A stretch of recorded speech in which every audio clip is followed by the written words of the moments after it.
جہنم کیا ہے؟ الحمدللہ رب العالمین والصلاة والسلام علی خاتم النبیین، اما بعد فاعوذ باللہ من الشیطان الرجیم، بسم اللہ الرحمن الرحیم۔ امیر اہل سنت دامت برکاتہم العالیہ کی کتاب نیکی کی دعوت کی ایک قسط بنام جہنم کیا ہے، دعائے عطار یا رب المصطفیٰ، جو کوئی 21 صفحات کا رسالہ جہنم کیا ہے پڑھ یا سن لے، اسے جہنم کے عذاب سے بچا اور اس کو ماں باپ سمیت جنت الفردوس میں بے حساب داخلہ عطا فرما، آمین بجاہ خاتم النبیین صلی اللہ علیہ وآلہ وسلم۔ درود شریف کی فضیلت، فرمان آخری نبی صلی اللہ علیہ وآلہ وسلم، قیامت کے روز اللہ پاک کے عرش کے سوا کوئی سایہ نہیں ہوگا، 3 شخص اللہ پاک کے عرش کے سائے میں ہوں گے۔ عرض کی گئی، یا رسول اللہ صلی اللہ علیہ وآلہ وسلم، وہ کون لوگ ہوں گے؟ ارشاد فرمایا، پہلا وہ شخص جو میرے امتی کی پریشانی دور کرے، دوسرا میری سنت کو زندہ کرنے والا، تیسرا مجھ پر کثرت سے درود شریف پڑھنے والا۔ صلو علی الحبیب صلی اللہ علی محمد۔ کیا فیشن پرست ہی معزز ہے؟ پیارے پیارے اسلامی بھائیوں، مقامی غور ہے، کیا آج دنیا کو بہت بڑی چیز نہیں سمجھا جا رہا؟ کیا آج کل کے مسلمانوں کی بھاری اکثریت کے دلوں سے اسلام کی حقیقی ہیبت نکلتی نہیں جا رہی؟ کیا نیکی کی دعوت دینا اور برائی سے منع کرنا ترک نہیں کر دیا گیا؟ کیا آپس میں گالی گلوچ کا سلسلہ زوروں پر نہیں؟ 100 کروڑ افسوس، آج بھاری اکثریت کی زندگی کا انداز یہی بتا رہا ہے کہ دنیا کو آخرت پر ترجیح دی جا رہی ہے۔ شریعت و سنت سے معاذ اللہ لوگ دور ہوتے چلے جا رہے ہیں۔ سنتوں سے یہ دوری اور فرنگی فیشن کا جنون آخر اس معاشرے کو کہاں لے جائے گا؟ دنیا کی محبت تمام گناہوں کی جڑ ہے۔ پیارے پیارے اسلامی بھائیوں، ہوش میں آئیے اور مرنے سے پہلے سنبھل جائیے۔ یقین مانیے، یہ ساری تباہی دنیا کی محبت ہی نے مچائی ہے۔ حب دنیا کے سبب آج لوگ سنتوں سے دور جا پڑے ہیں۔ سرکار مدینہ صلی اللہ علیہ وآلہ وسلم فرماتے ہیں، حب الدنیا راس کل خطیئۃ، یعنی دنیا کی محبت تمام گناہوں کی جڑ ہے۔ 100 کروڑ افسوس، جنت کی لازوال نعمتوں کے حصول کے لیے معمولی سی گھریلو آسائشیں چھوڑ کر فقط چند دن کے لیے بھی سنتیں سیکھنے سکھانے کی خاطر راہ خدا میں سفر کے لیے آج ہم تیار نہیں ہوتے، جبکہ فانی دنیا کی عارضی دولت کمانے کے لیے اپنے گھر والوں سے برسا برس کے لیے ہزاروں میل دور جانے کے لیے فوراً تیار ہو جاتے ہیں۔ کیا مسلمانوں کی دینی اعتبار سے بربادی اور غیر مسلموں کا ان پر حاوی ہونا، مسجدوں کی ویرانی، سینما گھروں اور عیش و نشاط کے اڈوں کی آبادی، فرنگی تہذیب کی یلغار، مغربی فیشن کی بھرمار، فلمیں ڈرامے دیکھنے کے لیے گھر گھر T V, cable system, internet اور VCR، ہر طرف گناہوں کا گرم بازار اور مسلمانوں کی بھاری اکثریت کا بگڑا ہوا کردار، یہ سب کچھ ہمیں پکار پکار کر دعوت فکر نہیں دے رہا کہ ہمیں اپنی اور ساری دنیا کے لوگوں کی اصلاح کی کوشش کے لیے مدنی قافلوں کا ضرور بے ضرور مسافر بننا چاہیے۔ آج ہمیں زندگی میں یکمشت 12 ماہ، ہر 12 ماہ میں 1 ماہ اور عمر بھر ہر ماہ 3 دن کے لیے دعوت اسلامی کے مدنی قافلوں میں عاشقان رسول کے ساتھ سنتوں بھرا سفر کرنا بے حد مشکل محسوس ہوتا ہے۔ سوچئے تو صحیح، اگر ہم میں سے ہر ایک اپنی مجبوریوں میں پھنس کر رہ گیا تو آخر کون ان مدنی قافلوں میں سفر کرے گا؟ کون ساری دنیا کے لوگوں تک نیکی کی دعوت پہنچائے گا؟ تاجدار مدینہ صلی اللہ علیہ وآلہ وسلم کی پیاری پیاری امت کی خیر خواہی کون کرے گا؟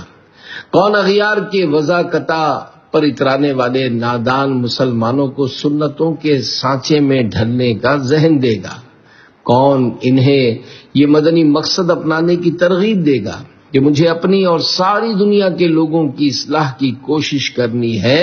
انشاءاللہ اے کاش ہر اسلامی بھائی یہ نیت کر لے کہ زندگی میں یکمشت 12 ماہ اور ہر 12 ماہ میں 1 ماہ اور عمر بھر ہر ماہ 3 دن کے لیے عاشقان رسول کے ساتھ دعوت اسلامی کے مدنی قافلے میں سنتوں بھرا سفر اختیار کروں گا انشاءاللہ۔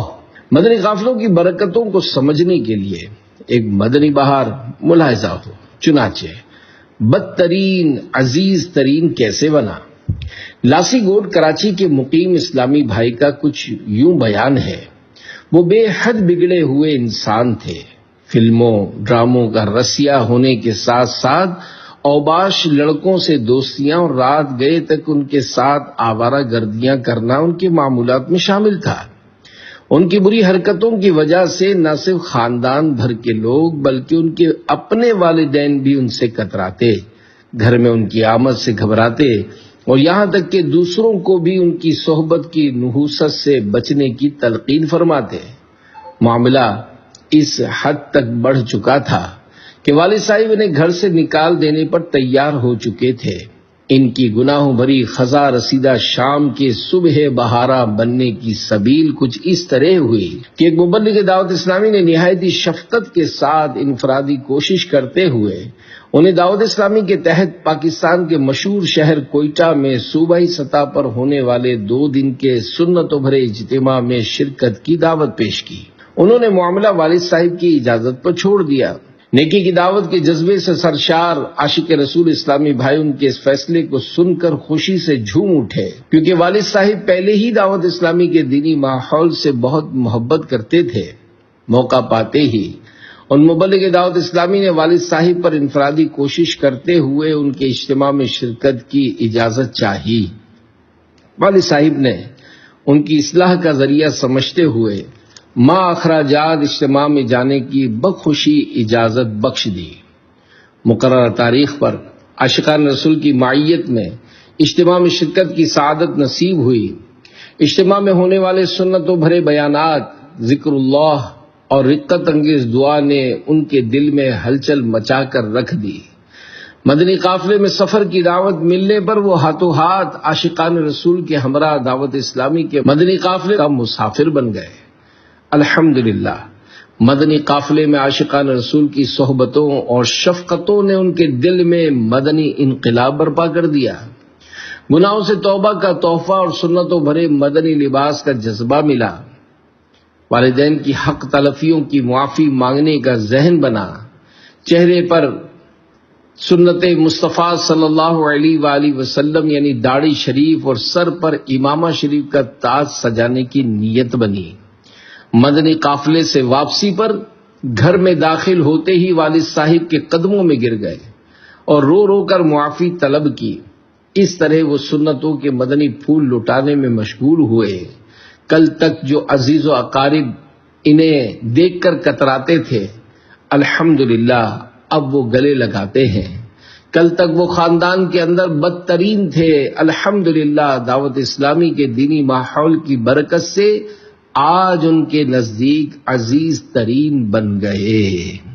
جب تک بکے نہ تھے کوئی پوچھتا نہ تھا، تم نے خرید کر مجھے انمول کر دیا۔ صلو علی الحبیب صلی اللہ علی محمد۔ گھر والوں کو نیکی کی دعوت کی تاکید۔ پیارے پیارے اسلامی بھائیوں، دیکھا آپ نے عاشق رسول کی انفرادی کوشش رنگ لائی اور معاشرے کا ایک ناسور نما بدترین انسان سب کی آنکھوں کا تارا اور عزیز ترین مسلمان بن گیا۔ ہم سبھی اگر ہر ملنے جلنے والے کو نماز کی تلقین کرتے، سنت پر اجتماع کی دعوت دیتے اور مدنی قافلوں میں سفر کی رغبت دلاتے رہیں تو دیکھتے ہی دیکھتے معاشرے میں مدنی انقلاب برپا ہو جائے۔ بالخصوص اپنے گھر والوں کو بھی نیکی کی دعوت دینی اور انہیں گناہوں سے بچانا چاہیے۔ چنانچہ حضرت زید بن اسلم رضی اللہ عنہ سے روایت ہے کہ سرکار مدینہ صلی اللہ علیہ وآلہ وسلم نے یہ آیت مبارکہ تلاوت فرمائی، پارہ 28 سورہ تحریم آیت نمبر 6، قُوا أَنفُسَكُمْ وَأَهْلِيكُمْ نَارًا۔ ترجمہ کنز ایمان، اپنی جانوں اور اپنے گھر والوں کو اس آگ سے بچاؤ۔ صحابہ کرام علیہم رضوان نے عرض کی، یا رسول اللہ صلی اللہ علیہ وآلہ وسلم، ہم اپنے گھر والوں کو کس طرح آگ سے بچائیں؟ حضور پر نور صلی اللہ علیہ وآلہ وسلم نے فرمایا، ان کو ان کاموں کے کرنے کا حکم دو جو اللہ پاک کو محبوب یعنی پیارے ہیں، اور ان کاموں سے منع کرو جو اللہ پاک کو ناپسند ہیں۔ خوف خدا کا ایمان افروز واقعہ۔ پیارے پیارے اسلامی بھائیوں، بیان کردہ حدیث پاک میں ہمارے پیارے پیارے آقا صلی اللہ علیہ وآلہ وسلم نے پارہ 28 سورۃ التحریم کی آیت نمبر 6 کا جو حصہ تلاوت فرمایا ہے، اس کی تفسیر سے قبل ایک ایمان افروز واقعہ سماعت فرمائیے۔ چنانچہ دعوت اسلامی کے مکتبۃ المدینہ کی 1012 صفحات پر مشتمل کتاب جہنم میں لے جانے والے اعمال جلد 2 صفحہ 881 پر ہے۔ حضرت ابن عباس رضی اللہ عنہما فرماتے ہیں کہ جب اللہ پاک نے میٹھے میٹھے آقا مکی مدنی مصطفیٰ صلی اللہ علیہ وآلہ وسلم پر یہ آیت مبارکہ نازل فرمائی، یا ایھا الذین آمنوا قوا انفسکم واہلیکم نارا وقودھا الناس والحجارہ۔ ترجمہ کنز ایمان، اے ایمان والو، اپنی جانوں اور اپنے گھر والوں کو اس آگ سے بچاؤ جس کے ایندھن آدمی اور پتھر ہیں۔ تو شہنشاہ مدینہ صلی اللہ علیہ وآلہ وسلم نے اسے اپنے صحابہ کرام علیہم رضوان کے سامنے تلاوت فرمایا تو ایک نوجوان غش کھا کر گر گیا۔ آپ صلی اللہ علیہ وآلہ وسلم نے اس کے دل پر اپنا دست مبارک رکھا تو وہ حرکت کر رہا تھا۔ آپ صلی اللہ علیہ وآلہ وسلم نے ارشاد فرمایا، اے نوجوان، لا الہ الا اللہ کہو۔ اس نے کہا تو آپ صلی اللہ علیہ وآلہ وسلم نے اسے جنت کی بشارت یعنی خوشخبری دی۔ صحابہ کرام علیہم رضوان نے عرض کی، یا رسول اللہ صلی اللہ علیہ وآلہ وسلم، کیا ہمارے درمیان میں سے یعنی ہم میں سے کسی اور کی یہ حالت ہو جائے تو؟ آپ صلی اللہ علیہ وآلہ وسلم نے ارشاد فرمایا، کیا تم نے اللہ پاک کا یہ فرمان نہیں سنا؟ پارہ 13 سورہ ابراہیم آیت نمبر 14، ذالک لمن خاف مقامی وخاف وعید۔ ترجمہ کنز ایمان، یہ اس کے لیے ہے جو میرے حضور کھڑے ہونے سے ڈرے اور میں نے جو عذاب کا حکم سنایا ہے اس سے خوف کرے۔ عذاب سے کس طرح بچائیں؟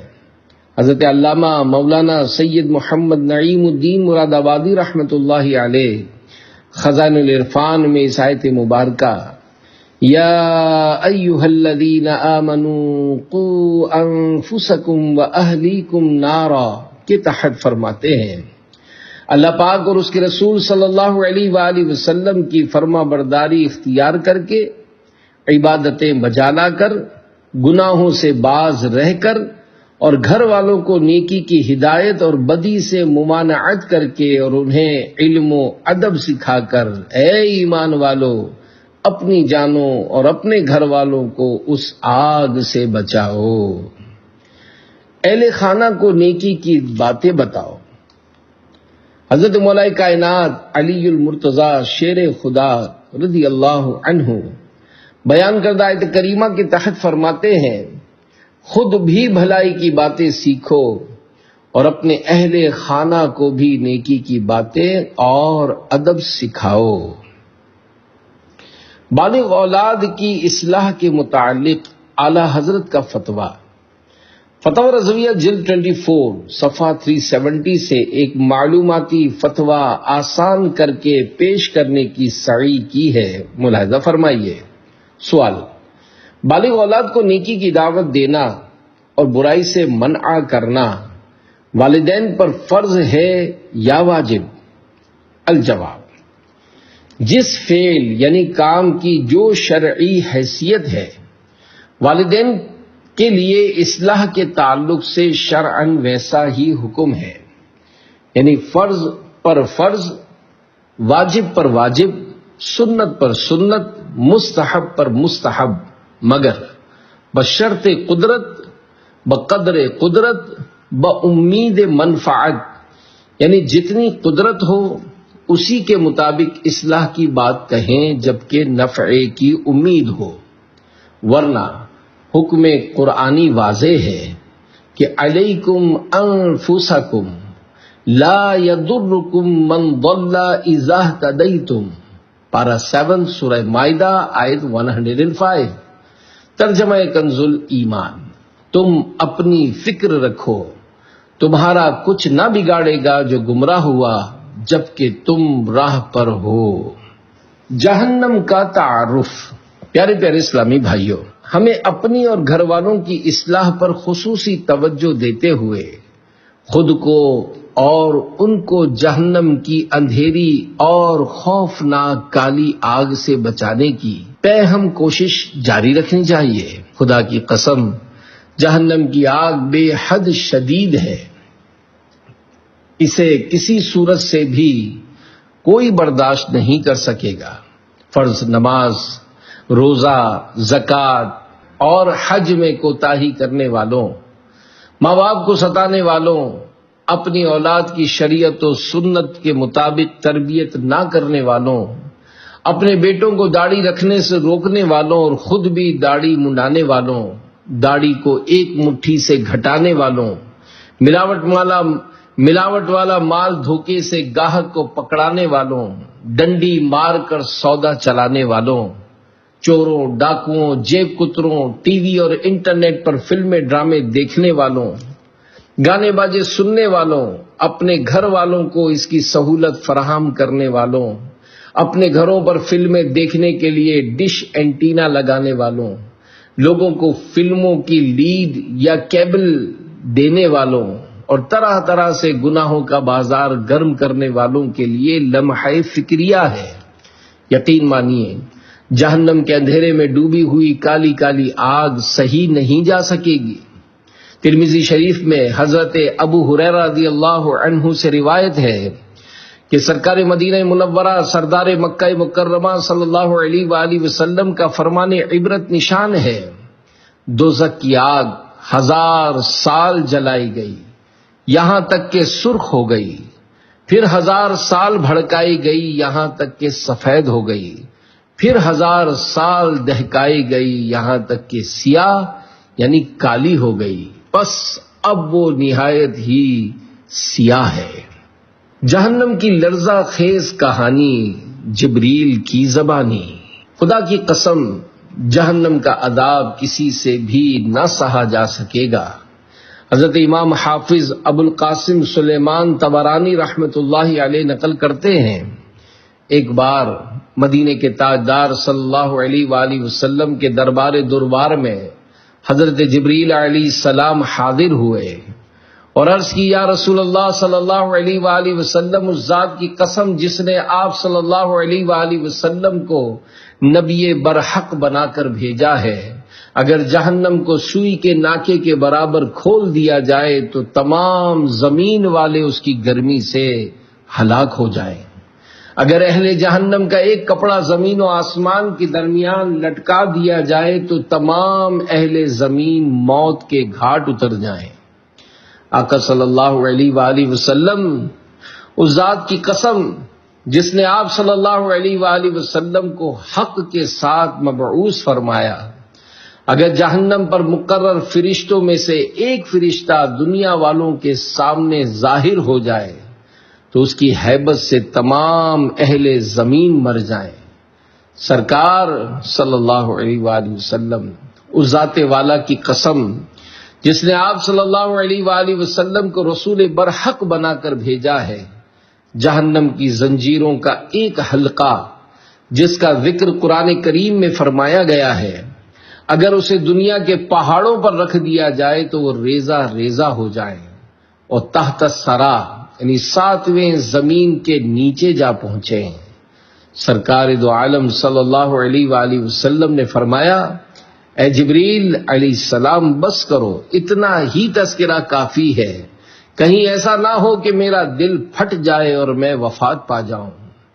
پیارے آقا صلی اللہ علیہ وآلہ وسلم نے جبریل امین علیہ السلام کو ملاحظہ فرمایا کہ رو رہے ہیں۔ فرمایا، اے جبریل علیہ السلام تم کیوں رو رہے ہو؟ بارگاہ خداوندی میں آپ کو تو ایک خاص مقام حاصل ہے۔ عرض کی، یا رسول اللہ صلی اللہ علیہ وآلہ وسلم میں کیوں نہ روں؟ کہیں ایسا نہ ہو کہ علم الہی میں موجودہ حال کے بجائے میرا کوئی اور حال ہو، کہیں ابلیس کی طرح مجھے بھی امتحان میں نہ ڈال دیا جائے، کہیں ہاروت و ماروت کی طرح مجھے بھی آزمائش میں مبتلا نہ کر دیا جائے۔ راوی بتاتے ہیں رسول اللہ صلی اللہ علیہ وآلہ وسلم بھی رونے لگے، حضرت جبریل علیہ السلام بھی رو رہے تھے، دونوں حضرات روتے رہے۔ آخر کار آواز آئی، اے جبریل علیہ السلام، اے محمد صلی اللہ علیہ وآلہ وسلم، اللہ پاک نے آپ دونوں کو اپنی نافرمانی سے محفوظ کر لیا۔ جبریل علیہ السلام آسمانوں کی طرف پرواز کر گئے، مدینے کے تاجور صلی اللہ علیہ وآلہ وسلم باہر تشریف لائے۔ بعض انصار صحابہ کرام علیہم رضوان کے قریب سے گزرے جو ہنس اور کھیل رہے تھے۔ فرمایا، تم ہنس رہے ہو اور تمہارے پیچھے جہنم ہے، اگر تم وہ باتیں جانتے جو میں جانتا ہوں تو تم تھوڑا ہنستے اور زیادہ روتے، اور تم کھانا پینا چھوڑ دیتے اور پہاڑوں کی طرف نکل جاتے اور خوب مشقتیں برداشت کر کے عبادت الہی بجا لاتے۔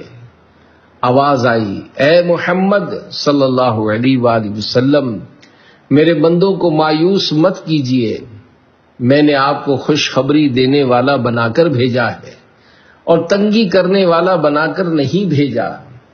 پس رسول اللہ صلی اللہ علیہ وآلہ وسلم نے فرمایا، راہ راست پر گامزن رہو، یعنی سیدھے راستے پر چلو اور میانہ روی اختیار کرو۔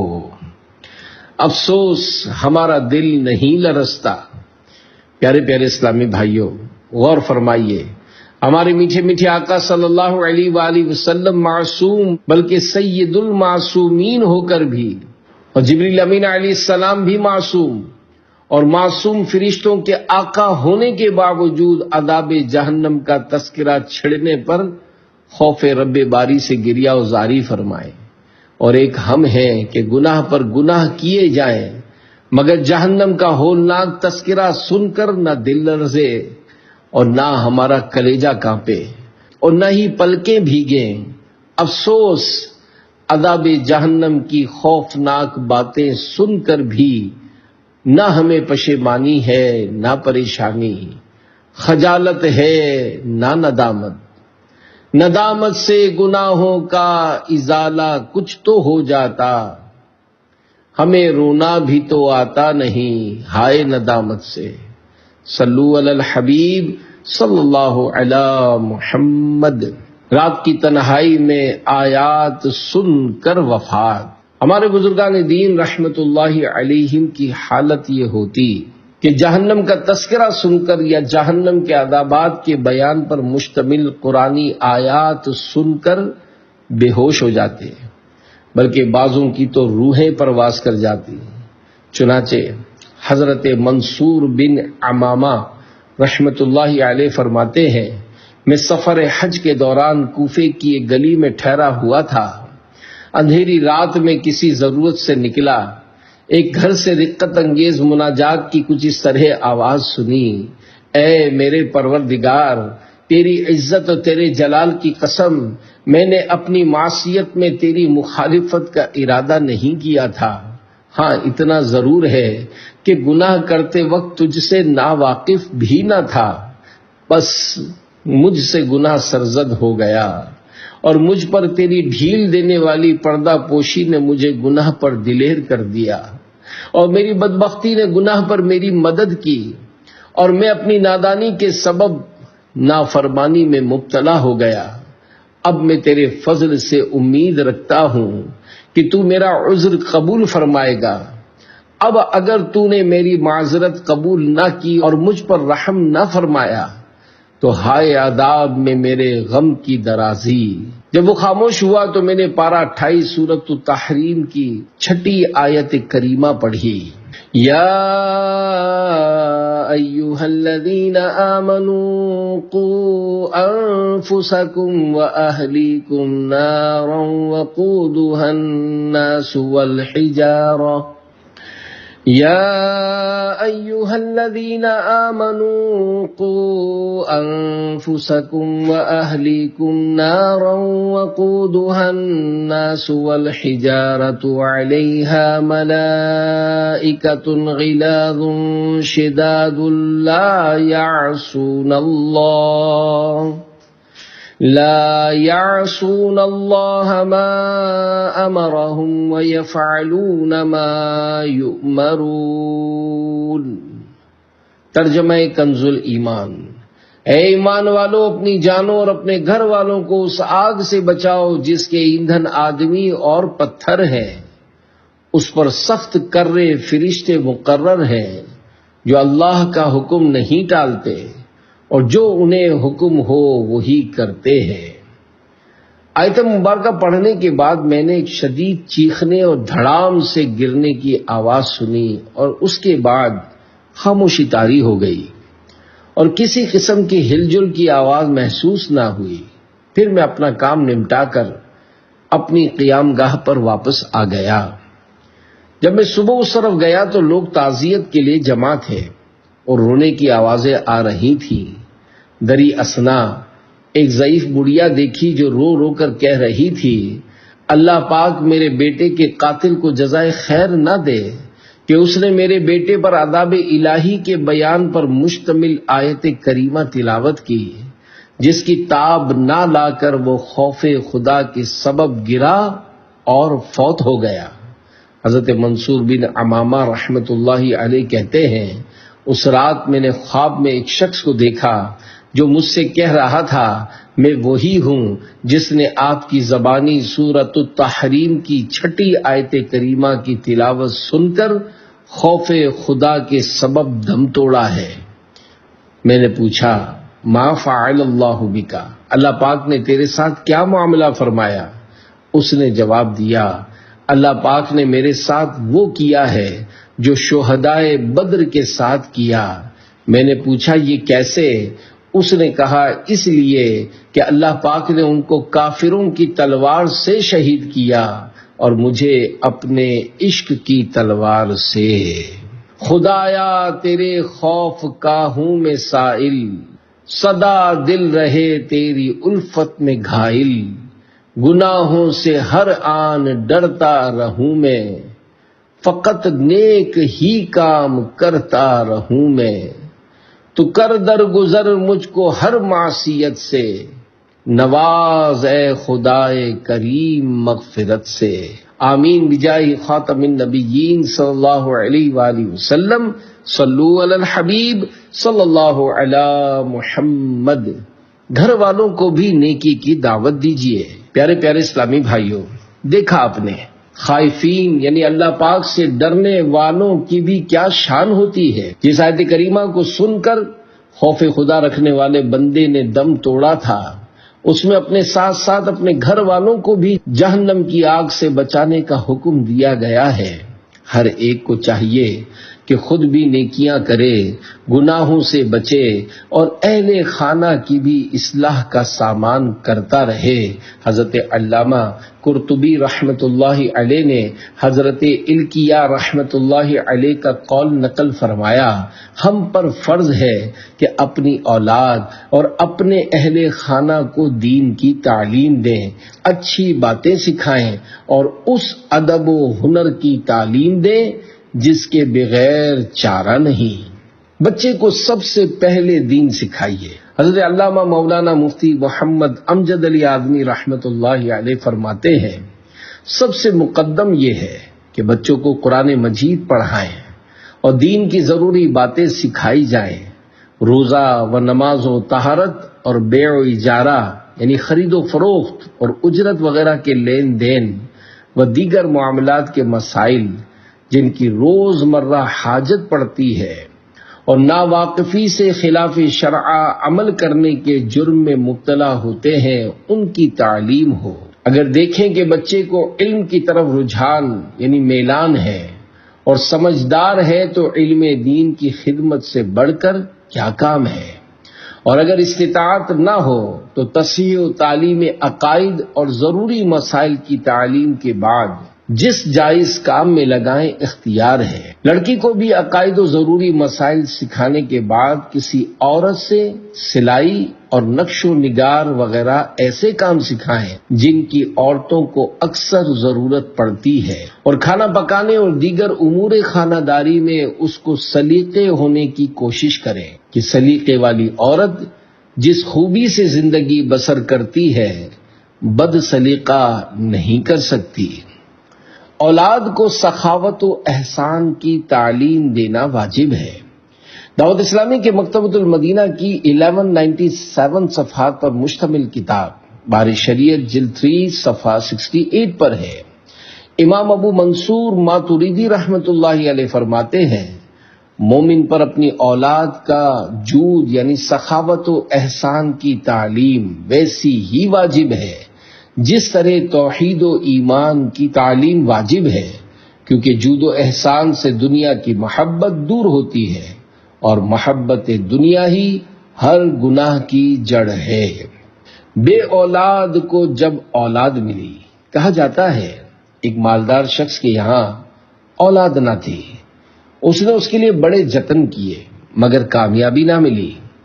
کسی نے مشورہ دیا کہ مکہ مکرمہ حاضر ہوں اور مسجد الحرام شریف کے اندر مقام ابراہیم کے پاس دعا مانگیے، انشاءاللہ آپ کا کام ہو جائے گا۔ اس نے ایسا ہی کیا اور اللہ پاک نے اسے چاند سا بیٹا دیا۔ اس نے بڑے چاؤ چوچلے سے اس کی پرورش کی، اکلوتے بچے کو ضرورت سے زیادہ پیار ملا اور درست تربیت نہ کی گئی، جس کے سبب وہ آوارہ اور اڑاؤ خرچ ہو گیا۔ باپ کو بہت دیر میں ہوش آیا، اس نے اپنے بگڑے ہوئے بیٹے کو پیسے دینے بند کر دیے۔ اس سے وہ اپنے باپ کا مخالف ہو گیا، اور جہاں اس کے باپ نے اولاد کے لیے دعا مانگی تھی جس کا یہ ثمر یعنی نتیجہ تھا، وہیں یعنی مکہ مکرمہ حاضر ہو کر مقام ابراہیم کے پاس یہ نالائق بیٹا اپنے باپ کے مرنے کی دعائیں مانگنے لگا تاکہ باپ کی موت کی صورت میں اسے ترکے یعنی ورثے میں اس کی دولت ہاتھ آ جائے۔ اولاد کے طلبگاروں کی خدمت میں نیکی کی دعوت۔ پیارے پیارے اسلامی بھائیوں، جو لوگ بے اولادی کا رونا روتے ہیں ان کے لیے اس واقعے میں عبرت ہی عبرت ہے۔ اللہ پاک سے صرف اولاد کا نہیں، عافیت والی اولاد کا سوال کرنا چاہیے، ورنہ کہیں ایسا نہ ہو کہ اولاد تو ہو مگر سخت بیمار ہو یا معذور ہو یا آپریشن سے آئے یا آتے ہی اپنی امی کی موت کا سبب بنے، جیسا کہ بالخصوص پہلی زچگی میں کئی مائیں فوت ہو جاتی ہیں وغیرہ۔ کبھی ایسا بھی ہوتا ہے کہ بچہ بڑا ہو کر بے نمازی بن جاتا ہے، ماں باپ کو ستاتا ہے، بری صحبت کی وجہ سے منشیات کا عادی ہو جاتا ہے، یا چور ڈاکو بن کر معاشرے میں ابھرتا ہے، یا بد عقیدہ لوگوں کی صحبت کے باعث بد مذہب ہو جاتا ہے، حتیٰ کہ کبھی کبھی معاذ اللہ گستاخ رسول بن کر یا صریح کفریات بک کر یا اسلام سے منحرف یعنی باغی ہو کر مرتد ہو جاتا ہے۔ بہرحال کسی کا دنیا میں آنا دنیا و آخرت کے بہت بہت اور بہت ہی سارے امتحانات میں مبتلا ہونا ہے۔ اس ضمن میں دعوت اسلامی کے مکتبۃ المدینہ کی 692 صفحات پر مشتمل کتاب کفریہ کلمات کے بارے میں سوال جواب صفحہ 5 تا 6 پر دیا ہوا مضمون نہایت عبرت خیز ہے، مع تصرف عرض ہے۔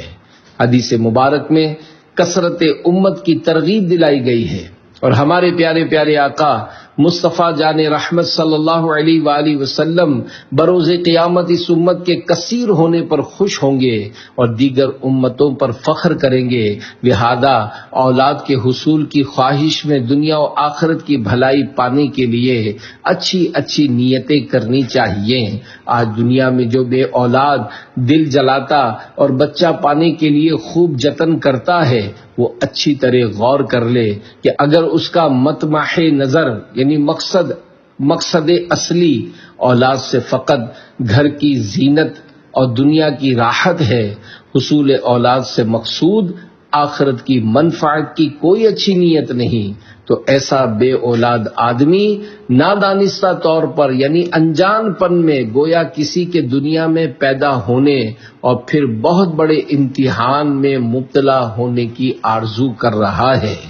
میری یہ بات شاید وہی شخص سمجھ سکتا ہے جو خود برے خاتمے کے خوف میں مبتلا ہو۔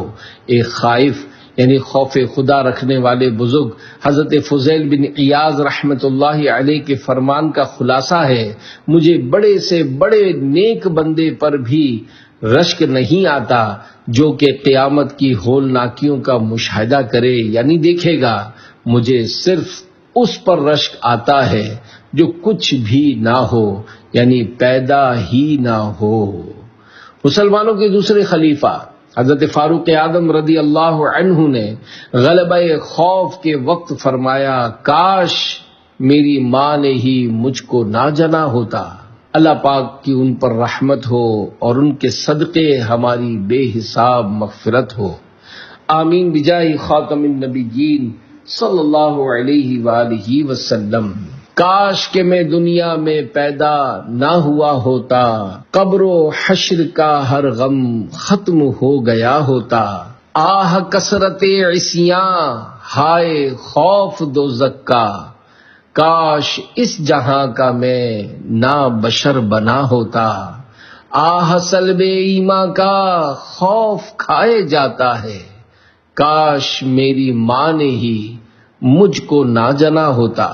ایک عالم باپ کا عبرت ناک انجام۔ ماں باپ کے حق میں اولاد گو کبھی نعمت بھی ثابت ہوتی ہے، مگر کبھی صحیح اسلامی تربیت پر والدین کی توجہ نہ دینے کے باعث بہت بڑی زحمت بھی بن جاتی ہے۔ اس بات کو حلیت الاولیاء میں وارد شدہ اس واقعے سے سمجھنے کی کوشش کیجیے۔ چنانچہ حضرت مالک بن دینار رحمت اللہ علیہ فرماتے ہیں، منقول ہے کہ بنی اسرائیل میں ایک عالم صاحب گھر میں اجتماع کر کے اس میں بیان فرمایا کرتے تھے۔ ایک دن ان کے جوان لڑکے نے خوبصورت لڑکی کی طرف آنکھ سے اشارہ کیا، جو کہ ان عالم صاحب نے دیکھ لیا اور کہا، اے بیٹے صبر کر۔ یہ کہتے ہی عالم صاحب اپنے منچ سے منہ کے بل گر پڑے، یہاں تک کہ ان کی ہڈیوں کے بعض جوڑ ٹوٹ گئے۔ ان کی بیوی کا حمل ساقط ہو گیا اور ان کے لڑکے جنگ میں مارے گئے۔ اللہ پاک نے اس وقت کے نبی علیہ السلام کو وحی فرمائی کہ فلاں عالم کو خبر کر دو کہ میں اس کی نسل سے کبھی صدیق پیدا نہیں کروں گا۔ کیا میرے لیے صرف اتنا ہی ناراض ہونا تھا کہ وہ بیٹے کو کہہ دے کہ اے بیٹے صبر کر؟ مطلب یہ کہ اپنے بیٹے پر سختی کیوں نہیں کی اور اسے اس بری حرکت سے اچھی طرح باز کیوں نہ رکھا؟ اس روایت میں صدیق کا ذکر ہے۔ اولیاء کرام کی سب سے افضل قسم صدیق کہلاتی ہے۔ الحمدللہ ہمارے غوث اعظم رحمت اللہ علیہ صدیق تھے۔ پینسل کی چوری سے پھانسی کے پھندے تک۔ پیارے پیارے اسلامی بھائیوں، اولاد کی ایسی تربیت کرنی چاہیے کہ وہ بچپن ہی سے اچھائیوں سے پیار کریں اور برائیوں سے بیزار رہیں۔ اگر ایسا نہ کیا گیا تو ہو سکتا ہے کہ بچہ بگڑ جائے اور بڑا ہو کر کچھ کا کچھ کر ڈالے۔ جیسا کہ کہا جاتا ہے کہ خطرناک ڈاکو گرفتار کر لیا گیا، مقدمہ چلا، اس پر ڈکیتیوں اور قتل و غارت گریوں کی مختلف وارداتیں ثابت ہو گئی، جن کے سبب اسے پھانسی کی سزا سنائی گئی۔ جب پھانسی کا وقت قریب آیا تو اس سے اس کی آخری آرزو پوچھی گئی۔ اس نے اپنی ماں سے ملاقات کی خواہش ظاہر کی، چنانچہ اس کی ماں کو بلا لیا گیا۔ جو ہی اس نے اپنی ماں کو دیکھا، ایک دم اس پر حملہ کر دیا اور نوچا اور نوچا ناچی اور مارا ماری شروع کر دی۔